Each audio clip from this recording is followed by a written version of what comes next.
Hello. तो आज हम लोग देखने वाले हैं कि जावा के कोड के थ्रू हम लोग कैसे डेटाबेस से इंटरैक्ट कर सकते हैं। फॉर एग्जांपल मेरे पास एक डेटाबेस है और उसमें मुझे टेबल क्रिएट करनी है। मुझे वहाँ से कुछ क्वेरी करना है या फिर मुझे कुछ टेबल में एक रिकॉर्ड ऐड करना है। तो वो मैं कैसे करूँगा? सिर्फ जावा का कोड लिख करके, बिना सीक्वल डेटाबेस में सीक्वल लिखे हुए। तो उसके हम लोग 3 लेयर्स में देखेंगे, 3 फेजेस में।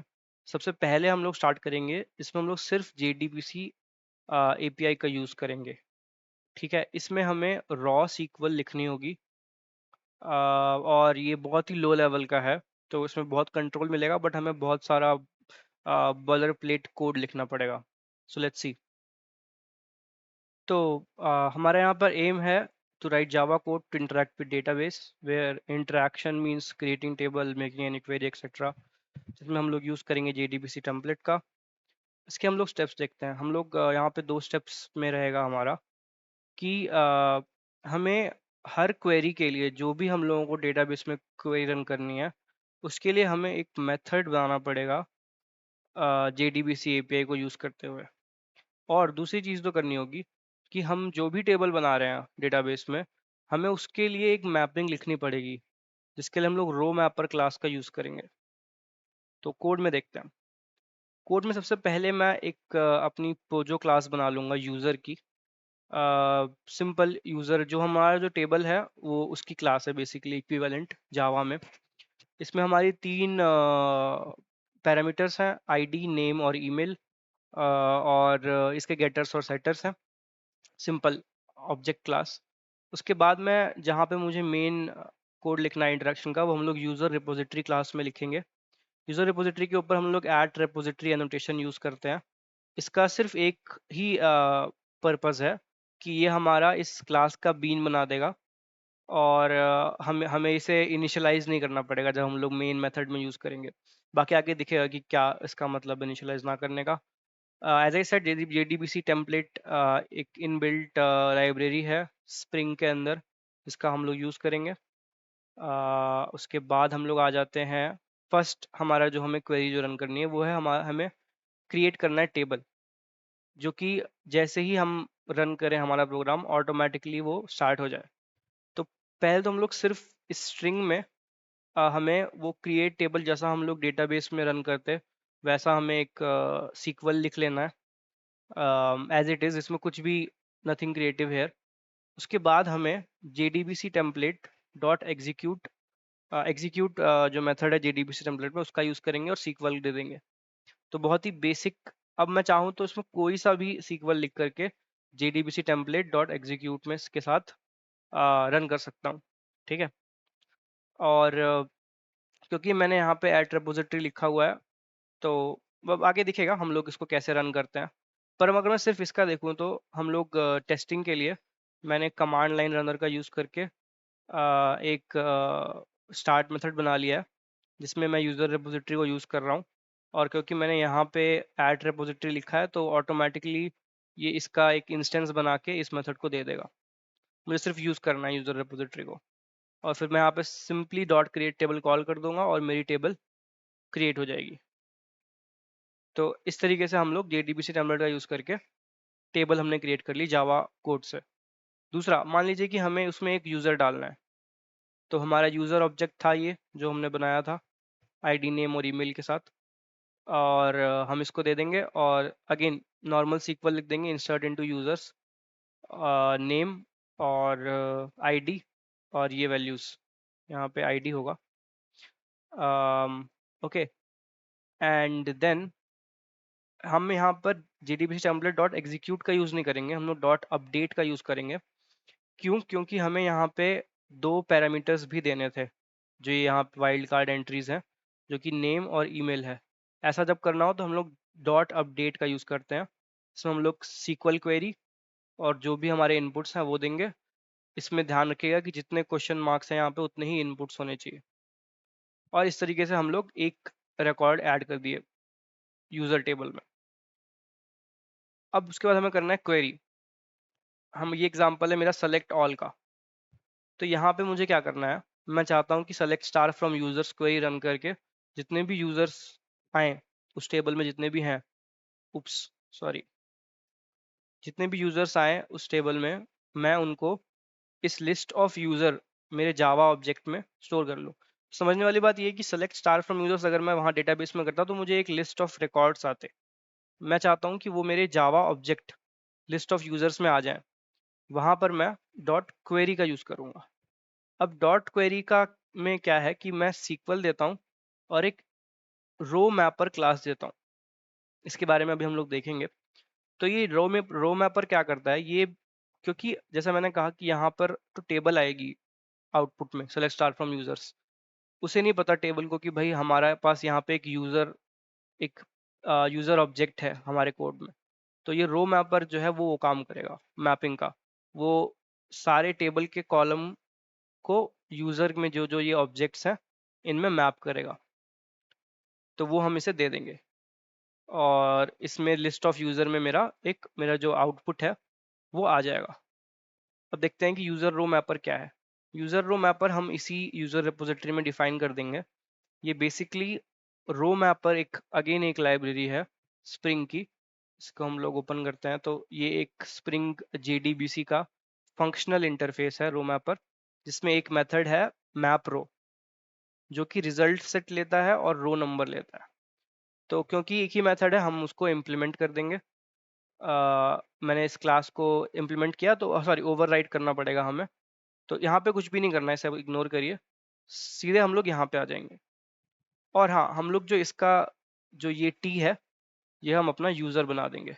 तो ये यूजर रिटर्न करेगा बेसिकली। तो बस हम लोग यूजर एक ऑब्जेक्ट बना देंगे और उस ऑब्जेक्ट में यहाँ पे हम बेसिकली मैपिंग लिखते हैं, जहाँ पे इस तरफ हम लोग कॉलम का नाम लिखते हैं और सेट में हम लोग अपने ऑब्जेक्ट का नाम लिखते हैं। तो यहाँ आईडी नाम था और यहाँ आईडी, वैसे ही नेम कॉलम का नाम और नेम मेरे इसका कॉलम का नाम और ईमेल पे ईमेल। तो और इस तरीके से ये बेसिकली हमने मैपिंग डिफाइन कर दी। तो जो भी आउटपुट आएगा वो डायरेक्टली इस यूजर ऑब्जेक्ट में मैप हो जाएगा। तो इस तरीके से हम फाइंड ऑल का यूज करते हैं। ऐसे ही बहुत सारे अलग अलग तरीके के जेडीबीसी टेम्पलेट में ऑब्जेक्ट्स हैं, लास्ट हम लोग देखेंगे जिसमें हमें सिर्फ एक ऑब्जेक्ट चाहिए। यहाँ पे हमारा लिस्ट ऑफ ऑब्जेक्ट्स था ना हमारा, हमें हमें सिर्फ एक रिकॉर्ड चाहिए। तो वहां पर हम लोग एक क्वेरी लिख देंगे select star from users where ID is equal to this. तो हम लोग यहाँ क्वेरी फॉर ऑब्जेक्ट डाल के सीक्वल हमारा रो मैपर और जो हमारा आउट इनपुट है वो डाल दे देंगे।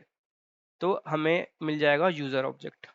इसे हम लोग और अच्छे से यहाँ पे लिख सकते हैं user, user is equal to this और रिटर्न यूजर। तो हमें यहाँ पे एक ही ऑब्जेक्ट मिल गया क्वेरी फॉर ऑब्जेक्ट का। तो हमने यहाँ पे चार मेथड्स देखे जेडीबीसी टेम्पलेट के। एग्जीक्यूट जहाँ पे हम लोग सिर्फ सीक्वल क्वेरी देते हैं, अपडेट जहाँ पे हम सीक्वल क्वेरी के साथ हमें और भी इनपुट्स देने हो, क्वेरी जहाँ पे मैं किसी ऑब्जेक्ट में इनपुट रिटर्न चाहता हूँ ना कि स्ट्रिंग में। अब तक इन दोनों में हम लोग स्ट्रिंग में इनपुट ले रहे थे, इस क्वेरी में हम लोग जावा ऑब्जेक्ट में इनपुट लेते हैं। Same with query for object जहाँ पे हमें सिर्फ एक उसमें इनपुट चाहिए हो, तो हम लोग क्वेरी फॉर ऑब्जेक्ट का यूज करते हैं। तो ये मेरा बेसिक इम्प्लीमेंटेशन था, इसमें मैंने सिर्फ जेडीबीसी और रो मैपर का यूज किया। नोटपैड पे वापस आते हैं।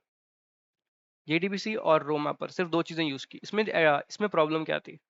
इसमें प्रॉब्लम ये थी कि हमें यहाँ पर एक तो सबसे पहले मैनुअल एसक्यूएल स्ट्रिंग्स लिखनी पड़ी और दूसरा मुझे रो मैपर बनाना पड़ा to pull data out of a result set.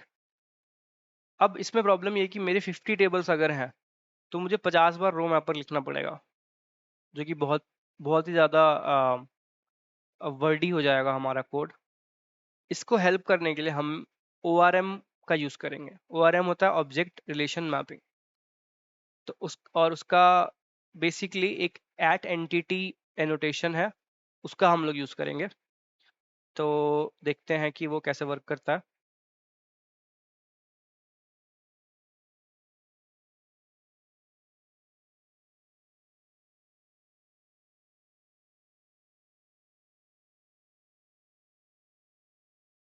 यहाँ पर हम देखते हैं कि हम लोग 2 स्टेप्स हैं बेसिकली यहाँ पे अगेन। जो हमारा मॉडल ऑब्जेक्ट था ना यूज़र, हम उसके ऊपर ऐड एंटिटी लिख देंगे। और जैसे ही हम लोग ऐड एंटिटी लिखेंगे, हमारा जो मैपिंग था ना, हमारा जो हमने मैपिंग की रो मैपर, वो वाला कोड खत्म हो गया। वो डायरेक्टली उस जो जो भी ये ऑब्जेक्ट्स हैं, आईडी आईडी का एक कॉलम बना देगा, नेम का एक कॉलम, ईमेल को एक कॉलम से मैप कर देगा, ऑटोमेटिकली मैप कर देगा। हमें मैपिंग की चिंता नहीं करनी है अब। दूसरा, हम लोग एंटिटी मैनेजर यूज करेंगे जेडीबीसी टेम्पलेट की जगह इस बार सीक्वल रन करने के लिए। क्योंकि एंटिटी मैनेजर मतलब जेडीबीसी को जरूरत पड़ती है रो मैपर की। तो अगर हम लोग रो मैपर को हटा रहे हैं तो हमें जेडीबीसी को भी हटाना पड़ेगा, जेडीबीसी टेम्पलेट को। हमको उसकी जगह एंटिटी मैनेजर यूज करना पड़ेगा। तो मैप एडवांटेजेस क्या है, ये तो मैंने बता दिया, पहला एडवांटेज। और दूसरा एडवांटेज है automatic creates a table in dB. आपने देखा होगा कि हमने यहाँ पे जब हमने जेडीबीसी टेम्पलेट का यूज़ किया था, तो मैंने यहाँ पर एक अलग से सीक्वल लिखा था और क्रिएट टेबल करने के लिए। और फिर मैंने इस मेथड को कॉल किया था यहाँ पे डॉट क्रिएट टेबल में, है ना। अब मुझे वो नहीं करना पड़ेगा। ओके।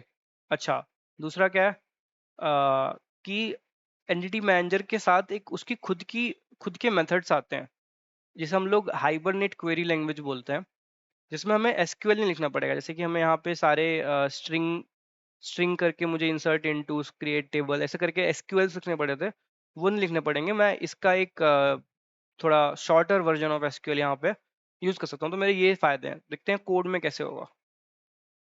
अब मैं इन सबको बंद कर देता हूँ। यूजर के बाद मेरा एम्प्लॉय ऑब्जेक्ट आ जाएगा। एम्प्लॉय इक्विवेलेंट है यूजर ऑब्जेक्ट के, जहाँ पे मैंने एंटिटी एनोटेशन का यूज़ किया है। और हम लोग चाहें तो टेबल का नाम बता सकते हैं, स्कीमा भी बता सकते हैं। इस टेबल को हम लोग देखेंगे तो इसमें नेम और स्कीमा और ऐसे ही प्रॉपर्टीज़ होती हैं। डिफाइन कर सकते हैं अगर हमें स्पेसिफिक टेबल को बनाना है, तो स्पेसिफिक नाम की टेबल को। फिर उसमें वही हमारे नॉर्मल आईडी, नेम और ईमेल ऑब्जेक्ट्स हैं। इसमें हमें कुछ और एंटिटी के साथ एनोटेशंस मिलती हैं, जैसे कि आईडी, जो कि इसको प्राइमरी की बना देगा ऑटोमेटिकली। और जनरेटेड वैल्यू, जो कि क्या करेगा कि इसमें ऑटोमेटिकली वैल्यूज डाल देगा आईडी की। और इसका हम लोग स्ट्रैटेजी हमने यहाँ पे generation type dot identity use किया है। ये क्या करेगा कि जब भी नया नया रिकॉर्ड आएगा तो उसको ऑटो इंक्रीमेंट करता रहेगा, पहले वाले की 1, फिर 2, फिर 3, फिर 4 ऐसे करके। और या ये देख सकते हैं एंटिटी जो है वो जकार्ता परसिस्टेंस लाइब्रेरी की का ऑब्जेक्ट है। और सिमिलरली आईडी भी, जनरेटेड वैल्यू, ये सब हमें जकार्ता डॉट परसिस्टेंस से मिलते हैं। ये तो हो गया टेबल क्रिएट करने वाला मैपिंग का पार्ट। उसके बाद हम लोग एम्प्लॉय रिपोजिटरी में देखते हैं कि हमें यहाँ पर सॉरी, हाइबरनेट एम्प्लॉय रिपोजिटरी है हमारी ये वाली। इसमें अगेन हम लोग ऐड रिपोजिटरी और ऐड ट्रांजेक्शनल यूज़ कर लेते हैं। ऐड ट्रांजेक्शनल मैं बताता हूँ आगे कि क्या होता है। एज आई सेड, हमें एंटिटी मैनेजर का ऑब्जेक्ट लाना पड़ेगा, क्योंकि हम लोग जेडीबीसी टेम्पलेट अब यूज़ नहीं कर सकते। और यहाँ पे हमें जैसे मान लीजिए कि हमें इंसर्ट करना है। अब यहाँ पे क्रिएट टेबल की क्वेरी नहीं है, क्योंकि वो हम लोग कर चुके हैं। तो हम सेकेंड वाले पे आ जाते हैं कि हमें एक रिकॉर्ड ऐड करना है एम्प्लॉय टेबल में। तो कैसे किया हमने हमने एंटिटी मैनेजर, हमने एम्प्लॉय दिया ऑब्जेक्ट यहाँ पे ये ऐसे करके, और मैंने कॉल कर दिया एंटिटी मैनेजर डॉट परसिस्ट को। तो ये सीधे उस टेबल में इसका रिकॉर्ड बना देगा। सिमिलरली मुझे अगर कोई किसी आईडी के लिए मुझे एम्प्लॉई चाहिए टेबल में से, तो मैं एंटिटी मैनेजर डॉट फाइंड का यूज़ करूँगा। मैं अपना एम्प्लॉय डॉट क्लास दूंगा और वो आईडी दूंगा। और ये जो हमने किया डॉट फाइंड डॉट परसिस्ट, ये सब एचक्यूएल का पार्ट है। अब यहाँ पे हम लोग देखते हैं कि मुझे फाइंड ऑल करना है, जो कि मैंने उसमें किया था कि select all employees from the table. तो मैं यहाँ पे select you from employ you करता हूँ। तो यहाँ मैंने सीक्वल नहीं लिखा, ये जो है ये एचक्यूएल है। मैंने एम्प्लॉय डॉट क्लास दिया और रिजल्ट ले लिया मैंने लिस्ट ऑफ एम्प्लॉय में। तो यहाँ पे मैंने कहीं भी जो डेटाबेस में टेबल का नाम है उसको मैंने कहीं भी मेंशन नहीं किया। टेबल में कोई भी चेंजेस होते हैं नाम में कुछ भी, तो वो मुझे मेरा कोड अनअफेक्टेड है उससे। सिमिलरली मुझे अगर अपडेट करना है किसी एम्प्लॉय की वैल्यू कुछ है और मुझे कुछ और उसमें कोई और एक दो वैल्यूज हैं जो अपडेट हो गई हैं, आईडी या नाम नाम, तो मैं एंटिटी मैनेजर डॉट मर्ज का यूज़ करूँगा। और सिमिलरली मुझे डिलीट करना है तो मैं एम्प्लॉय को पहले फाइंड करूँगा, फाइंड बाय आईडी वाला जो मेथड मैंने ऊपर लिखा था, और फिर उसे entity manager dot remove method से डेटाबेस से डिलीट कर दूंगा, टेबल से डिलीट कर दूंगा। तो ये मेरे एंटिटी मैनेजर के मेथड्स थे, परसिस्ट, फाइंड, क्रिएट क्वेरी, मर्ज और रिमूव। और इसका हम लोग इम्प्लीमेंटेशन देखते हैं। मैंने फिर से पिछले वाले को मैं कमेंट कर देता हूँ। अच्छा, एक और चीज़ है, मुझे यहाँ एप्लीकेशन डॉट प्रॉपर्टीज़ में जब मैंने पहले किया था तब भी मुझे ये स्प्रिंग प्रॉपर्टीज़, मैंने यहाँ पे H2 डेटाबेस यूज़ किया था, तो मुझे ये 3 4 5 प्रॉपर्टीज़ होती हैं जिसमें ये एप्लीकेशन का नाम तो अलग है, ये प्रॉपर्टीज़ होती हैं URL, driver, class name, user name और पासवर्ड हमें डिफाइन करना होता है। H2 डेटाबेस ये इन मेमोरी डेटाबेस है, जिसमें मैं जो टेबल्स क्रिएट कर रहा हूँ वहाँ पे स्टोर हो रही है। और या ये कंसोल मैंने इनेबल किया ताकि कंसोल में आउटपुट अच्छे से प्रिंट हो। ये पहले वाले का था जब मैंने हाइबरनेट JDBC यूज़ किया था। फिर जब मैं यहाँ पे हाइबरनेट यूज़ कर रहा हूँ, एनटीटी एनोटेशन यूज़ कर रहा हूँ, तो मुझे यहाँ पे DDL ऑटो को अपडेट वैल्यू डालनी होगी DDL ऑटो की। इसका मतलब क्या है कि अपने आप टेबल को क्रिएट कर दो और उसके ऊपर ऐड एंटिटी लिखा हुआ है तो ठीक है। और या ये तो सिर्फ एसक्यूएल क्वेरी शो करने के लिए मैंने इसको स्प्रिंग JPA शो एसक्यूएल को ट्रू कर दिया। अगर आपको लॉग्स में अच्छी डिटेल्ड प्रॉपर्टीज चाहिए तो ये प्रॉपर्टी यूज़ कर सकते हैं। और या बट या इम्पॉर्टेंट है ये वाली प्रॉपर्टीज और ये प्रॉपर्टी। अच्छा, अगर मैं कोड में वापस आऊँ तो मैंने यहाँ पे फिर से कमांड लाइन रनर यूज़ किया है रन करने के लिए। तो मैं क्या किया, यहाँ पे मैंने हाइबरनेट एम्प्लॉय रिपोजिटरी जो मैंने अभी खोली हुई थी उसका इंस्टेंस लिया, और पहले मैंने एक एम्प्लॉय ऑब्जेक्ट नॉर्मल बना लिया रोहन नाम का, जिसका ईमेल आईडी कुछ ये है। आईडी मैंने नल दी क्योंकि वो ऑटोमेटिकली वहाँ पे असाइन कर देगा। फिर मैंने डॉट सेव मेथड करके एम्प्लॉय वन को सेव कर दिया, जो ये मेरा पहला मेथड था सेव, जो कि इंटरनली परसिस्ट एंटिटी मैनेजर के परसिस्ट मेथड को कॉल करता है। और फिर मुझे अगर कोई एम्प्लॉय फाइंड करना है, ऑल एम्प्लॉयज़ फाइंड करना है, तो मैंने फाइंड ऑल को कॉल कर दिया। और अपडेट करना है तो मैंने डॉट अपडेट का यूज़ कर लिया। इसको हम लोग रन करके देखते हैं।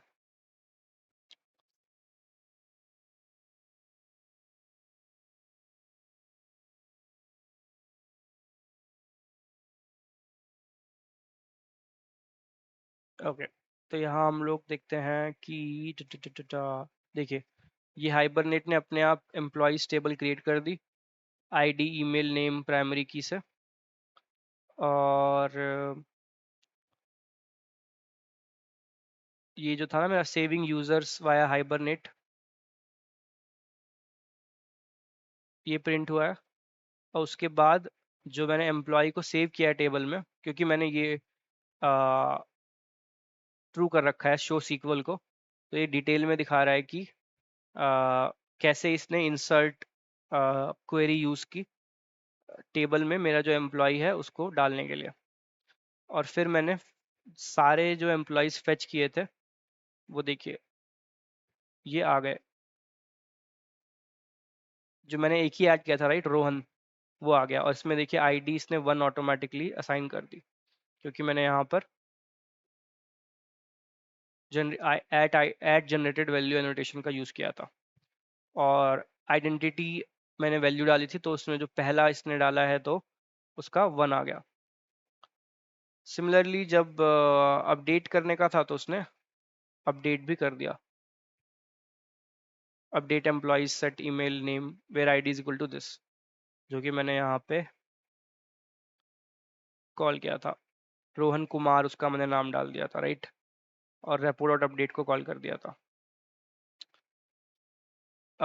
या इस तरीके से हम लोग का वर्क करता है अगर हम लोग हाइबरनेट के एंटिटी एनोटेशन का यूज करते हैं विद एंटिटी मैनेजर।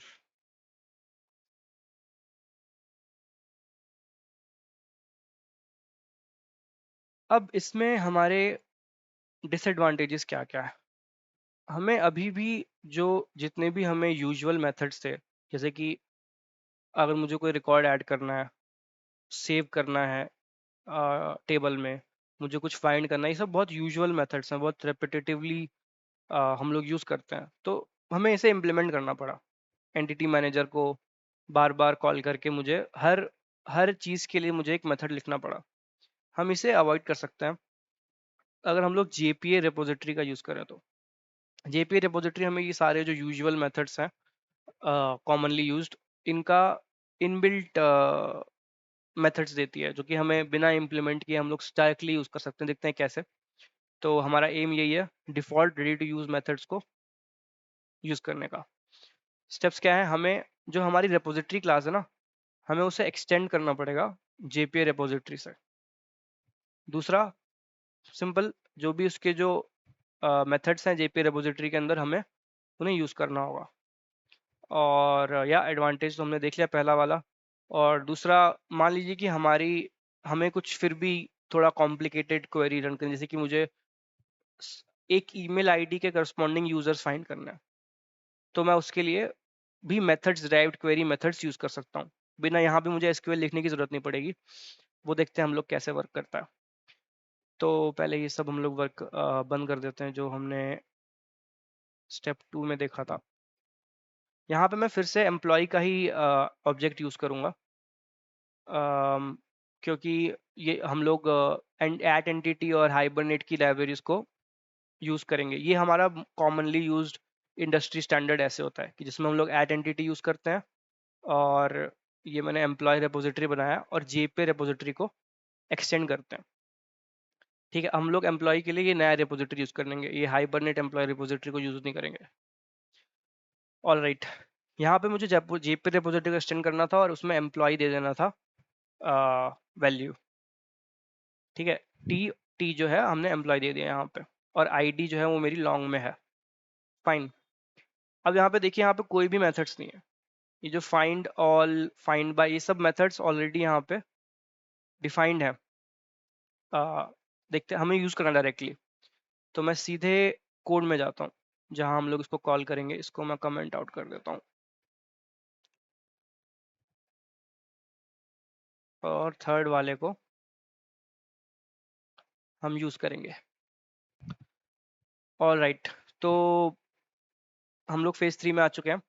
हमने क्या किया? हमने एम्प्लॉय रिपोजिटरी का एक इंस्टेंस लिया और मैंने न्यू एम्प्लॉय बनाया, सौरभ राय, saurabh.example.com। आईडी हम लोग नहीं देंगे हमेशा की तरह। मैंने ऑब्जेक्ट बनाया और सीधे मैंने डॉट सेव कॉल कर दिया। अब मैं आपको दिखाता हूँ, एम्प्लॉय रिपोजिटरी मैंने कहीं भी सेव नहीं लिखा है, मेथड इंप्लीमेंट नहीं किया है। मैं डायरेक्टली डॉट सेव यूज कर सकता हूँ क्योंकि मैंने इसे एक्सटेंड कर दिया। डॉट सेव यहाँ पे डिफाइंड है। ठीक है, यहाँ हम लोग जाएंगे तो आई थिंक मुझे सेव मिल जाना चाहिए। आई थिंक यहाँ पे, I don't know why mention नहीं है, बट हम लोग यहाँ का यूज करते हैं। ठीक है, तो मैं आराम से कुछ भी नहीं किया, मैंने एम्प्लॉय मेथड जो हमारा पोजो था ऑब्जेक्ट, वो डिफाइन किया, और मैंने एम्प्लॉय रिपोजिटरी को एक्सटेंड कर दिया जेपे रिपोजिटरी से, और सिर्फ ये दो चीज करके मैं डायरेक्टली डॉट सेव को कॉल कर पा रहा हूँ। और सीधे सीधे टेबल में मैं नए नए रिकॉर्ड्स, ये सौरभ, अमित, विक्रम, ये तीनों मैंने ऐड कर दिए। अब ये ऐड करने का हो गया, ठीक है, डॉट सेव। अब मुझे चाहिए कि सारे select star from employ table, सारे ही रिकॉर्ड्स मुझे रिटर्न करके, ऐसा मैंने देखा था पहले, मुझे चाहिए। तो उसके लिए मैं क्या करूँगा? सिंपली फाइंड ऑल मेथड को कॉल कर दूंगा, employee repository dot find all. मैं आपको दिखाता हूँ यहाँ पे, मुझे चाहिए थे list of employee, all employees. तो मैं simply employee repository dot find all method call करके मुझे ऑल एम्प्लॉयज मिल जाएंगे। बस इतना ही करना था। और फाइंड ऑल भी आपको यहाँ पे नहीं दिखेगा। यहाँ दो मेथड्स हैं जो मैंने कस्टम मेथड्स हैं, उसके अलावा फाइंड ऑल भी मुझे यहाँ मिल गया ऑटोमेटिकली। सिमिलरली मुझे चाहिए था, अब मुझे कस्टम वो चाहिए कि मुझे ऐसा चाहिए कि इस ईमेल का मुझे वो दो, एंट्री है कि नहीं ढूंढो और फिर मुझे दो। तो मैंने यहाँ पे लिख दिया, ये थोड़ा कस्टम हो गया। तो इसके लिए मैंने फाइंड बाय ईमेल एक मेथड बना दिया, जिसमें मैं ईमेल इनपुट दे रहा हूँ और कह रहा हूँ कि इस ईमेल का मुझे ऑब्जेक्ट ला के दो।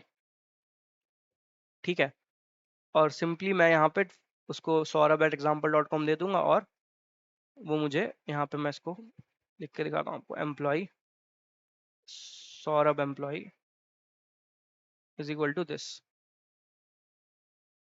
ये लाके इसने मुझे दे दिया। और यहाँ पे मैं सौरभ एम्प लिख दूंगा। ओके, यहाँ पे एक चीज़ है, ये यहाँ पे रेड आ रहा है, क्यों आ रहा है? क्योंकि कह रहा है कि भाई इसे ऑप्शनल बनाओ। अब ऐसा हो सकता है कि एम्प्लॉय ना हो, जो ये है नाम से सर्च करके दिखा देगा। यहाँ पे मैं दे दूंगा सौरभ, मैंने किस नाम से सेव किया था देखते हैं एक बार, सौरभ राय, सौरभ राय। ओके, और देखते हैं इसको प्रिंट करता है कि नहीं। इसको मैं रन करता हूँ, यहाँ पे मैं इसको प्रिंट कर दूंगा, system dot out dot println Saurabh emp. Okay, let's C.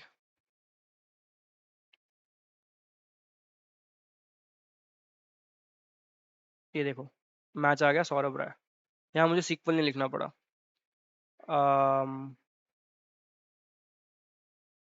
Actually searching for Rai, finding by email के नीचे प्रिंट हुआ होगा ना मेरा इनपुट। ये देखो, ये अच्छा, यहाँ पे मुझे ऑप्शनल डायरेक्टली ऐसे प्रिंट नहीं होता, यहाँ पे मुझे डॉट गेट लिखना पड़ेगा, dot gate without S present. हाँ, इसमें देखते हैं हम लोग रन करके। तब तक आप लोग देखिए, इसमें एक और मैंने ऐड किया है। सिमिलरली मुझे बनाना था कि विदाउट केस इंसेंसिटिव सर्च करो कि किसी भी उसमें राय आ रहा है कि नहीं। तो मुझे कुछ सीक्वल लिखना पड़ा, मैंने सिर्फ लिखा find by name containing ignore case. तो इसकी थोड़ी सी प्रैक्टिस लगेगी, बट हम लोग इसको यूज़ कर सकते हैं बिना सीक्वल लिखे। और और मुझे ये लिस्ट ऑफ एम्प्लॉयज रिटर्न कर देगा जिनमें राय आ रहा होगा। फॉर सम रीज़न ये प्रिंट नहीं हो रहा, बट सी एटलीस्ट ये नल नहीं है, तो दिखा रहा है कि ये वैल्यू फेच कर पा रहा है।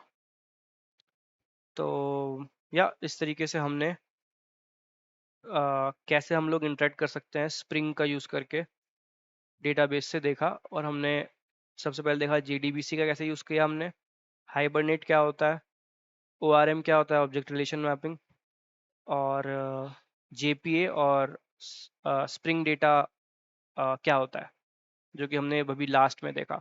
तो यहाँ पे आपने देखा होगा कि सबसे पहले जब JDBC में हमें रॉ SQL लिखना पड़ा था, तो लोएस्ट लेवल ऑफ वो था।